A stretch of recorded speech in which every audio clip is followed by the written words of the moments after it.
वर्ष 2022 में आई अग्निवीर योजना के कारण सड़कों पर ऐसा विरोध प्रदर्शन दिखा जिसकी उम्मीद नहीं थी। युवाओं से लेकर सियासी दल तक सड़क पर उतर आए। हाल ही में संपन्न लोकसभा चुनाव में भी विपक्ष ने केंद्र सरकार की अग्निवीर योजना को मुद्दा बनाया और अब योजना में बड़े बदलाव के संकेत मिल रहे हैं। लेकिन पहले यह समझना होगा कि केंद्र सरकार की जिस अग्निवीर योजना को लेकर इतना विरोध हो रहा है वो आखिर है क्या।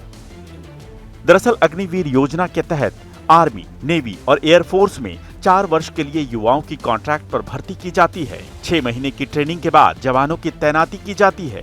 4 वर्ष के बाद मेरिट लिस्ट के आधार पर 25% अग्निवीरों को सेना में परमानेंट कर दिया जाता है। बाकी जवान वापस आकर कोई और नौकरी या फिर कारोबार कर सकते हैं। लेकिन कई बिंदुओं पर इस योजना का विरोध किया जा रहा है। विरोध के उन बिंदुओं को समझने के लिए ये जानना आवश्यक है कि एक स्थायी सैनिक और अग्निवीर सैनिक को मिलने वाली सुविधाओं में क्या फर्क है। स्थायी आर्मी जवान को शुरुआती सैलरी 40,000 रुपए प्रति माह मिलती है, जबकि अग्निवीर जवान को 30,000 रुपए प्रति माह की सैलरी है। स्थायी सैनिक को रिटायरमेंट के बाद हर महीने पेंशन मिलती है, जबकि अग्निवीर को 4 साल सेवा देने के बाद कोई पेंशन नहीं मिलेगी। जंग या ऑपरेशन में शहीद होने पर सैनिक के परिवार को ताउम्र सैलरी के बराबर पारिवारिक पेंशन मिलती है। इस पर इनकम टैक्स भी नहीं लगता, जबकि अग्निवीरों को ऐसा कोई बेनिफिट नहीं मिलता। किसी ऑपरेशन के दौरान दिव्यांग हो जाने पर सैनिक के ग्रेजुएशन लेवल तक के बच्चों को शिक्षा भत्ता मिलता है, जबकि अग्निवीर को दिव्यांगता के स्तर के आधार पर मुआवजा मिलता है। परमानेंट सैनिक को हर साल सेवा के लिए 15 दिन की ग्रेच्युटी मिलती है। अग्निवीरों को ऐसा कोई बेनिफिट नहीं मिलता। शहीदों की पत्नियों और परिजनों के लिए पेट्रोल पंप और एलपीजी गैस एजेंसी लेने पर छूट मिलती है, जबकि अग्निवीर जवानों को ऐसी किसी योजना का लाभ नहीं। ये अग्निवीर में पता है क्या किया इन्होंने हिंदुस्तान के जवानों को मजदूर बनाया है। ये सच्चाई है अग्निवीर की। हिंदुस्तान का हर एक युवा जानता है कि अग्निवीर का मतलब हिंदुस्तान के जवानों को मजदूर बनाना है।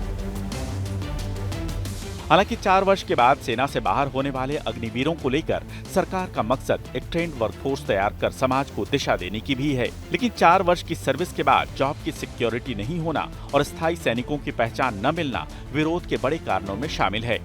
विरोध को देखते हुए केंद्र सरकार जल्द से जल्द इसकी हर कमी को दूर करना चाहती है। इसलिए मोदी सरकार ने अपने तीसरे कार्यकाल में 10 प्रमुख मंत्रालयों के सचिवों को अग्निवीर योजना की समीक्षा करने और इस स्कीम के लिए अधिक आकर्षक और कारगर तरीके सुझाने का काम सौंपा है। दूसरी ओर भारतीय सेना ने भी एक इंटरनल सर्वे किया है, जिसमें अग्निवीर योजना में कुछ बदलाव करने की सिफारिश की गई है। रक्षा मंत्री राजनाथ सिंह भी अग्निवीर स्कीम में बदलाव की बात कह चुके हैं। हमारा ये कहना कि एक स्कीम प्रारंभ हुई है, नौजवानों के हितों को ध्यान में रखकर, उनके भविष्य को ध्यान में रखकर यह प्रारंभ की गई है। लगेगा कहीं पर कुछ सुधार करने की जरूरत है तो उस पर भी विचार कभी किया जा सकता है। लेकिन मैं कहना चाहता हूँ नौजवानों का भविष्य कभी भी अंधकार में हम लोग नहीं होने देंगे। मोदी सरकार में सहयोगी जनता दल यूनाइटेड ने भी योजना में कुछ मौलिक बदलाव करने की मांग की है। इटली की यात्रा से लौटने के बाद प्रधानमंत्री नरेंद्र मोदी ने 17 और 18 जून को बदलावों को लेकर एक मीटिंग भी की थी। माना जा रहा है कि केंद्र सरकार सेना के सुझावों के आधार पर अग्निवीर स्कीम में बड़े बदलाव कर सकती है।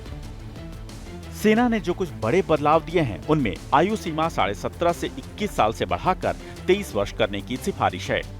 4 साल के बाद नियमित सेवा में शामिल होने वाले अग्निवीर जवानों का प्रतिशत 25 से बढ़ाकर 60 से 70% किया जा सकता है। अग्निवीरों की सेवा अवधि को 4 वर्ष से बढ़ाकर 7 से 8 वर्ष किया जा सकता है। प्रशिक्षण के दौरान भी विकलांगता के लिए अनुग्रह राशि देने का प्रस्ताव है। अग्निवीर जवान की जंग में मौत होने पर परिवार को निर्वाह भत्ता का भी प्रस्ताव।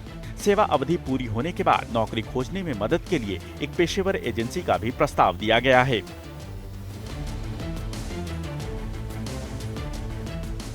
मोदी सरकार के तीसरे कार्यकाल में बीजेपी सहयोगी दलों के भरोसे है। माना जा रहा है कि बीजेपी की सीटें कम होने में अग्निपथ योजना भी एक बड़ा कारण है। इसलिए मोदी सरकार 3.0 ने अपने 100 दिन के एजेंडे में इस योजना को भी शामिल किया है। जल्द ही योजना में बड़े बदलाव के संकेत हैं ताकि युवाओं की नाराजगी को दूर किया जा सके।